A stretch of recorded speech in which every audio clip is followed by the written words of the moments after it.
Since we've only got a few steps left, I'm going to go ahead and put the pedals on. Bolton e-bikes. If you want an electric bike that's better, then ride along with me and my channel.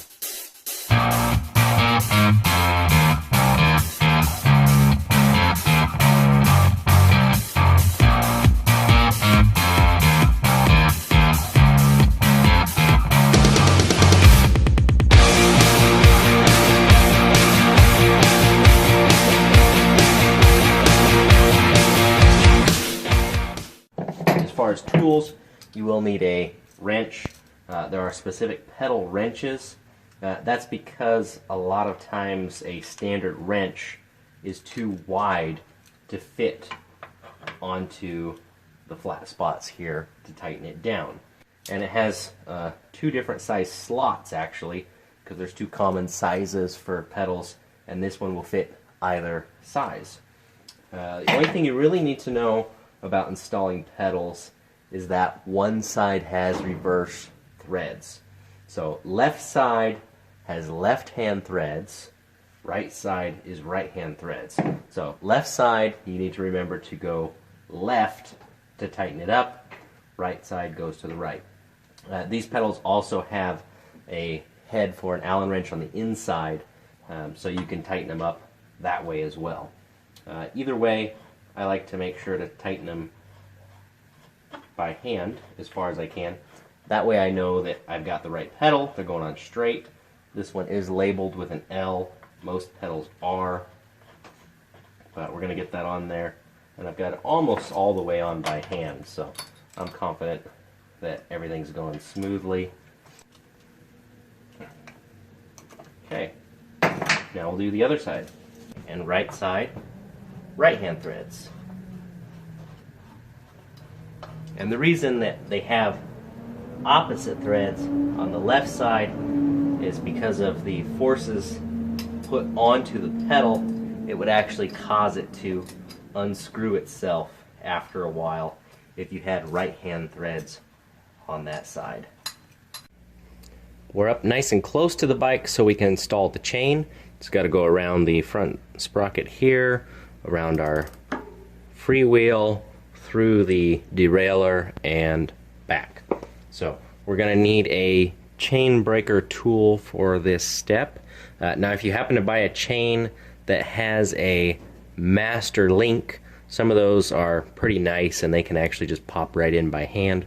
We're going to assume that you don't have that luxury and you need the chain breaker tool. This is a good thing to know how to use, because I actually keep, not this one, this is a good one for the shop, but I have one on my multi-tool that I keep in my saddlebag, and that's handy in case I ever break a chain while out on a ride somewhere. I can fix it and keep on going. It's especially useful on mid-drive bikes where it's easy to snap the chain with the power. So first things first, we have the chain. We've got a couple of loops in here. We want to make sure to get those out. So get the chain in a nice straight line. Get rid of any of those little coils in there. Those will cause you all sorts of headaches if you don't get those out. Okay, now their chain is nice and straight. We have two ends. This one has a pin sticking out. We're going to have that going towards the front, and the opposite end, which doesn't have any pins sticking out, we're going to fish through the back. So first, I like to drape this one over the front and just try and keep that from moving. You can actually, where it fell right now, that's actually a good place to put it too. If you drape it right over the crank, then it won't be so tempted to try and move around. So we'll run this over. Doesn't matter too much where it's sitting. Our derailleur is not connected to the cable up to the shifter yet, but what you want to do is run it in front of this wheel, in between, and there's usually a little tab in there, so watch out for that.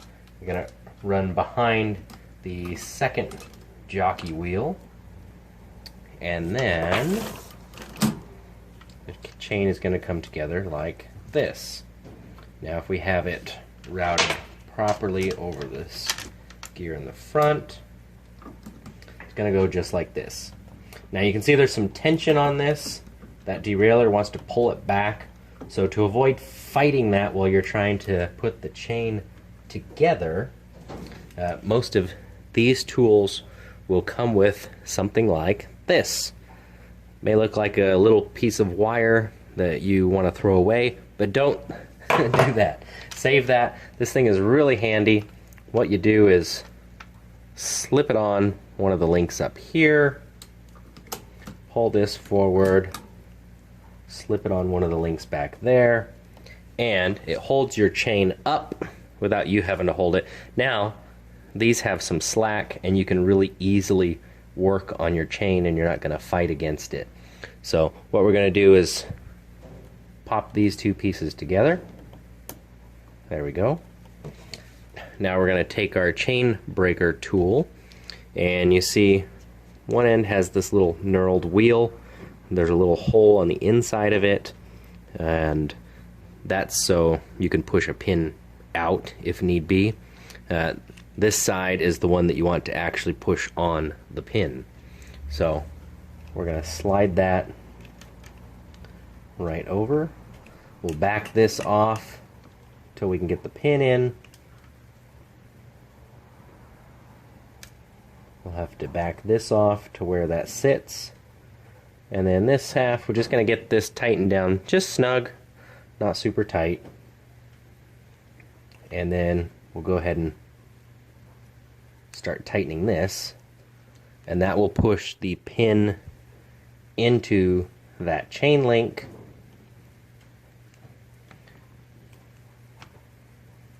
There might be a couple of stiff spots as it goes through, but it should go relatively easy. If you get to a spot where it just won't turn, then it's probably not lined up right. So pull it off, line it up again. If you are using a good tool, usually you won't run into that. And our little chain link holder piece fell off, but that's okay, we don't need it yet, or you need it anymore. Now if you look at the pins on the other links, you can get an idea of how far to push this one in. So just push it in to where it lines up with the rest of them, and then you can remove it. Hold your finger right where you push that pin in, grab the two links next to it, and make sure that it moves freely. Sometimes when you put a pin in, it'll pinch it and it'll get tight right there. It'll cause some skipping when you're pedaling. So make sure that's loose. If it's not, wiggle it back and forth this way. If that doesn't loosen it up, you can grab this way and wiggle side to side, and that will usually take that kink right out. So our chain is on. Now we need to set up our derailleur, get this cable tightened down and that adjusted. So first thing we want to do is put the cable right under here. This is where it clamps down. If you look to the side, you can actually see a little notch where that cable is supposed to go. So make sure that your cable is sitting in there. There's a few things you need to know about adjusting the derailleur itself. You have a screw here, which you can adjust, a screw here, and a screw here, and of course you have the cable tension itself, which can be adjusted by moving the cable, or it can be adjusted by moving this guy for kind of a fine adjustment once everything's all set up.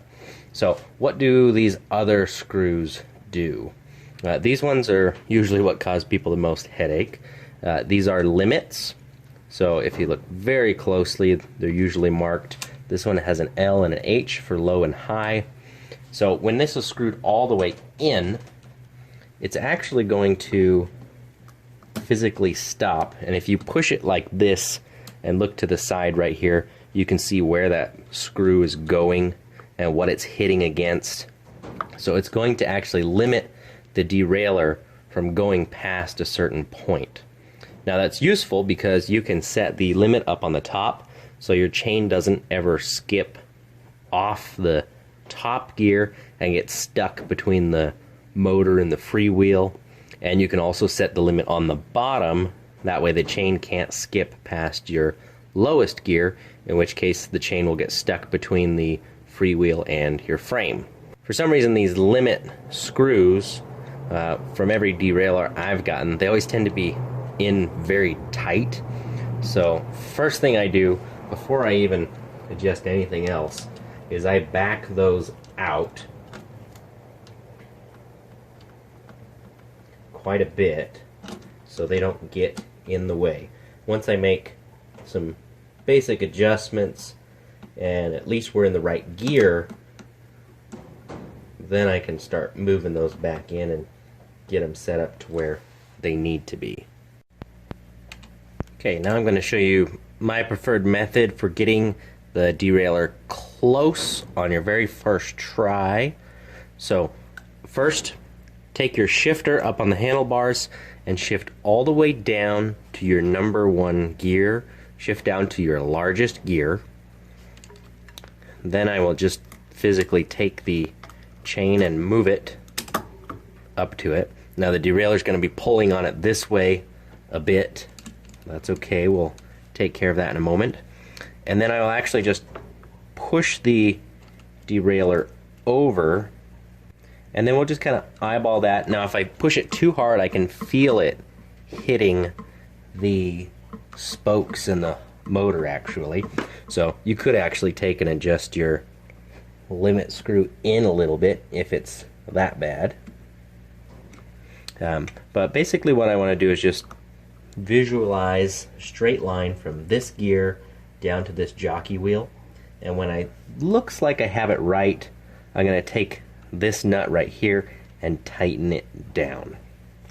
Don't hear any skipping, so let's move 1 gear, jumped right down to number 2, move down to number 3 and 4.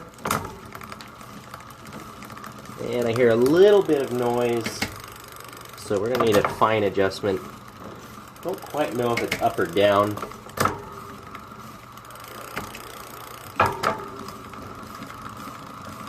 But we're shifting all the way down. What we can do is then shift back up. Oh, and see, now it got stuck in between the frame and the bottom gear, just like I said it would if you didn't have that limit screw set. So let's go ahead while it's down there and tighten that up a little bit. So we just want to pull the chain out. There we go. Sometimes they can get a little stuck in there. And then we can look at this from this angle, and we can see where this top jockey wheel is. Make sure your chain's sitting on it, and we can see, okay, it's definitely moving further this way than it needs to. So we'll tighten up this screw here, and then if you look from this angle while you tighten it down, you can actually see the jockey wheel start to move over. And once it looks like it's pretty well lined up with that bottom gear, now see if we tug on that, it doesn't want to move anymore. That should keep that from falling off in this direction. And then number 2, 3, 4, 5, 6, 7. Okay. A little bit of noise there, so may do a fine adjustment. So we can take this and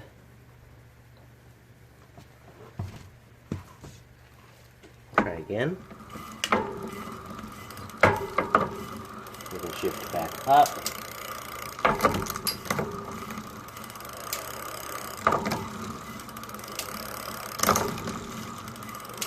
Number 2 and number 1. And then make sure if you press on number 1, give it a little pressure, spin around, make sure it doesn't jump off the top. If it does, adjust the limit screw on that low end, of course, too. But it feels like it's shifting pretty good.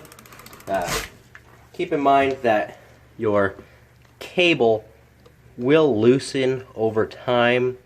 So as you ride the bike and use it, these cables can stretch, so you may have to tighten it just a hair here and there. Now we can't have this ugly cable dangling everywhere. This could get wrapped up in your chain, wrapped up in your spokes. The end, although it may not be right now, if it's left like this, will eventually fray and get sharp. So once it's adjusted, we know we're not going to need all of this. It's good to leave a little bit of extra length just in case, and we'll use these to clip that. Recommended to use the appropriate tool for cutting, because that way you can get a nice clean cut. If you try and cut this with other things, it will fray and just go all over the place and it'll be a mess. One tool that I have was worth every penny, I'd have to say this one is it for cutting cables. And we're not done yet. We want to crimp this on the end as well. And this tool not only cuts, but also crimps. So get that positioned, squeeze that down nice and tight, and there we go. And then I also just take my finger and give it just a little bit of a bend so it's pointing away from the bike just slightly, just to avoid it from ever getting caught in the chain or spokes or anything on the bike. We are really, really close to taking this bike out for a test ride. There's two things left to do. We're going to program the screen, and then the final, most important thing you can do is give the bike a once-over. So I have a checklist that I go through on every bike before taking it for a test ride. So first, let's get to the screen and how to program it. Now to turn it on, we did this once already when we tested the basic functions on the bike. You hold the button right here. Now if you have a throttle with a on-off button, or the key like we do here, or your battery has a switch, make sure those are on first. Now we've waited a few seconds before doing anything, so what's going to come up is the level of assist. It says we're going 0 kilometers per hour right now. We have our motor wattage here. This is our time of riding the bike. We have a basic battery gauge here. Down on the bottom we have a distance. That's also set in kilometers. There's a temperature here. Some motors have the ability to display the motor temperature. This one is just the ambient temperature. It says 21 degrees Celsius. If we press the middle button, we have a slightly different screen that shows our odometer, our average speed. Press it again. Here's our battery voltage, and we have our maximum speed. And then if we press again, we go back. Now if you hold the up and down arrows at the same time, the screen will start flashing, and you can reset the trip meter. The odometer doesn't change, but if you had anything showing on your trip meter for your distance here, that's how you reset it. Hold the up and down buttons, starts flashing, you can press it again in the middle, and then that will clear. Now for the programming settings, that's what we need to get into. You want to turn the screen off, turn it back on, and within 5 seconds of turning it on, hold the up and down arrows. So here we get something different. We have the center where the speed is flashing. So this is the maximum speed limit, and that's always in kilometers per hour. You can do the conversion to miles per hour. So if you want the speed to be limited, to be legal, you can turn that down to whatever your local laws are, or you can turn it all the way up. Now this isn't actually telling you how fast the bike will go. Basically it's just a cutoff. So if we have it set lower, you get to that certain speed, it's going to effectively cut the power to the motor, so you can't use the motor to go any faster. You can still pedal faster than that, but the motor is no longer going to help you. And 72 kilometers is the maximum it allows. Next we have, it says 26 inches. So this is going to be the outer diameter of your tire. So 700C, 28 inches, 29 inches. We're going to use 29. We have a 26-inch fat tire, but the outer diameter is actually 29 inches. So we want to use the actual outer diameter. Press it again and you see the kilometers is flashing. We'll get in a little bit closer here. And we can use the up and down arrows to change it to miles per hour. Now if you keep going up and down, you can see we change it back to kilometers, but we change the temperature to Fahrenheit.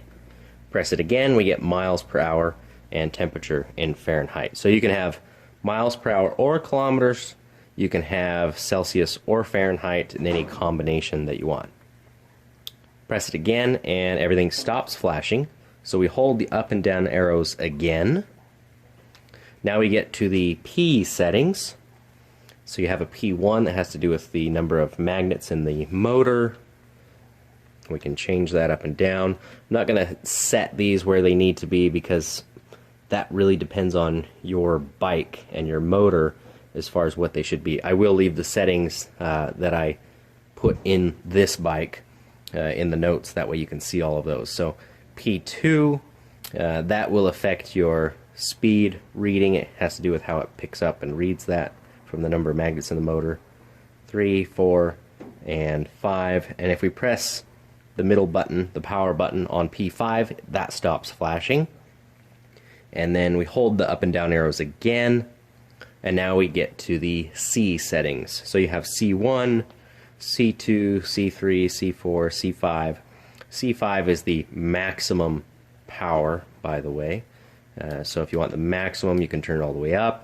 If you want to limit it based on your battery or your controller, you can change that down. The manual explains the steps as far as how much power that provides.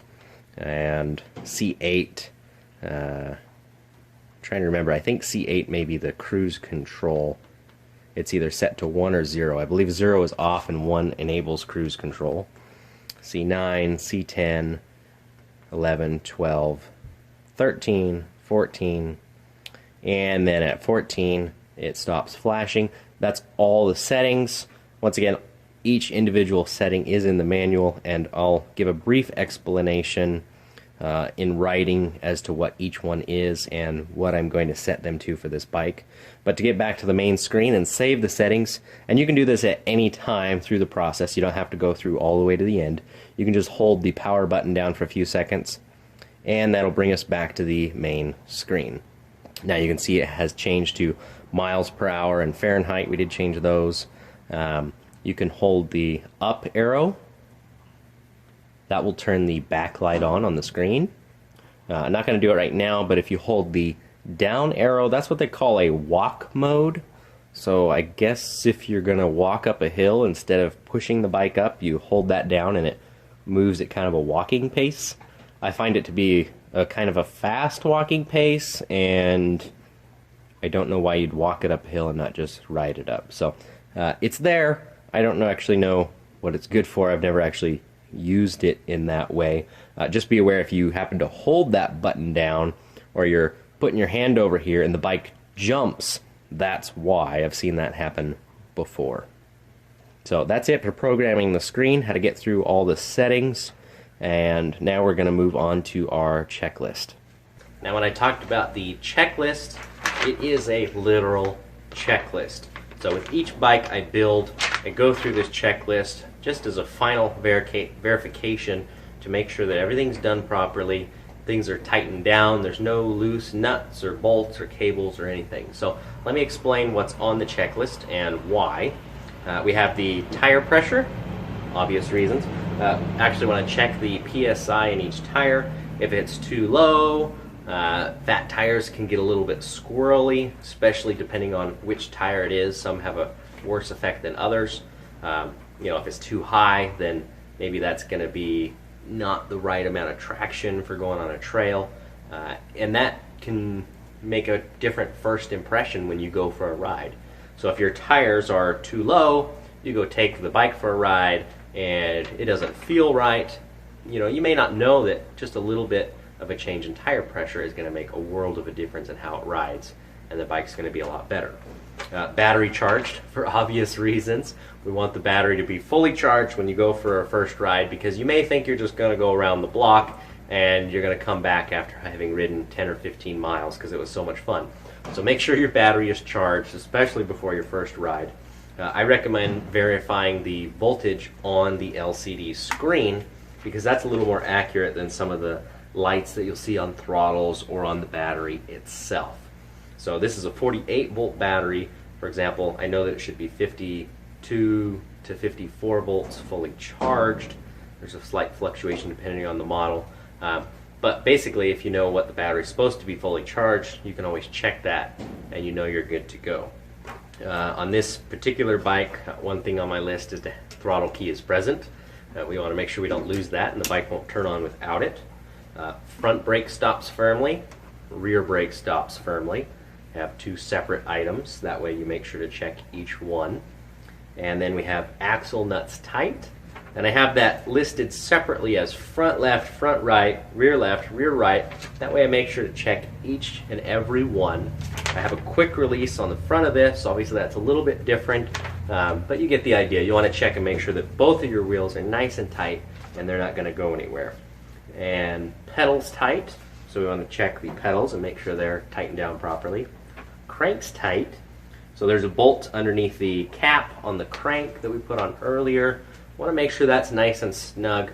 If your crank starts moving a little bit, what tends to happen is the square hole in the crank gets rounded over time, and if you don't notice that at first, what can happen is eventually one day the crank will be loose. You'll pull it off and realize that the crank is no longer good and you have to replace it. So that's an important one to check now and again. Make sure that's tight. Derailleur shifts properly. That was one of the last things we did. We want to make sure the battery's locked, and look at this. We've been working on this bike, taking the battery on and off, and the battery is not locked to the bike. You want to make sure it's locked, that way if you hit a bump or a pothole or anything of that sort, your battery does not come off or just get loose and get jumbled around, because that could cause you all sorts of problems. And next thing we have on there is that the throttle functions. You want to make sure not only does the bike go when you twist the throttle, but does it stop when you let off. We talked earlier about how if you put the brake too close to the throttle, sometimes it'll cause them to bind. So make sure that that's snapping back right exactly the way it's supposed to. We also have pedal assist functions. Same thing, just turn the cranks over, make sure the pedal assist's working like it should, and it's not doing anything weird, working in reverse. If it's programmed wrong, that can happen. I have seat posts tight and adjusted. You don't want your seat to come loose while you're riding. We haven't done that yet. We haven't checked it off on the list. And then we have no loose cables or wires. That's an important one, because you don't want to have cables coming loose and breaking and causing you a problem or the bike to not run.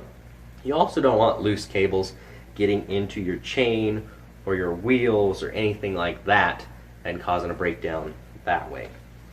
Also have spoke tension. That's a good thing to check on a new bike especially. Go around, just give the spokes a squeeze. I'm assuming they're cross-laced on most of these. Basically just squeeze them all the way around, make sure they all feel the same and you don't have one or two here that just feel really loose. If they are, you want to make sure to have those tightened up, because one loose spoke is going to cause another loose spoke, and then another, and then another, and eventually one's going to break. And you don't want that happening while you're out on a ride. We want to make sure the stem's tightened, because that's our direct link between our handlebars and the front wheel. Of course, we don't want that coming loose. Screen programmed. Kind of have to just do that the first time, and then our settings will stay. But we want to make sure it's programmed correctly, so it's reading the battery level right, it's reading our power right, our distance right, all of those things. And then last but not least, certainly not least, is the serial number. So each bike frame is going to have a serial number. No matter where you get it from, it should have a serial number on it somewhere. It might be up on the head tube, it might be around the bottom bracket, it might be underneath the bottom bracket. Those are the most common places I see them. But worst case scenario, you go out to lunch somewhere, go out to the park, and your bike disappears on you, you want to make sure that if you report it stolen, that you have the serial number, because that's the first thing that's going to be asked.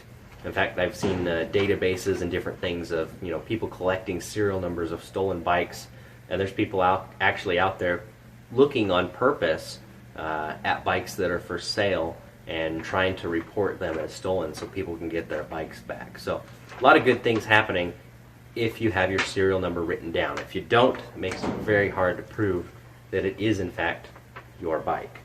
So that's it for my checklist. I am going to go through all of these for this bike and then go for a little test ride and have some fun. That is the most important thing after all of this is done, is to have fun. That's the absolute last thing I tell every customer that I build a bike for.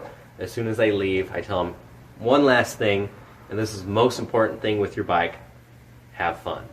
And I think every single one of them does very well at that. And I have a lot of fun on these too. I have fun building them, which is why I wanted to do this course. So you can enjoy building your own bike. You can have the satisfaction of saying, I built this. When somebody asks, wow, where did you get that bicycle? You can say, I made it. How many people out there can say that? Once again, thank you for taking this course. I'm so glad that you were here with me to go through this process, and don't hesitate to contact me if you have any questions. I'm here to help wherever I can.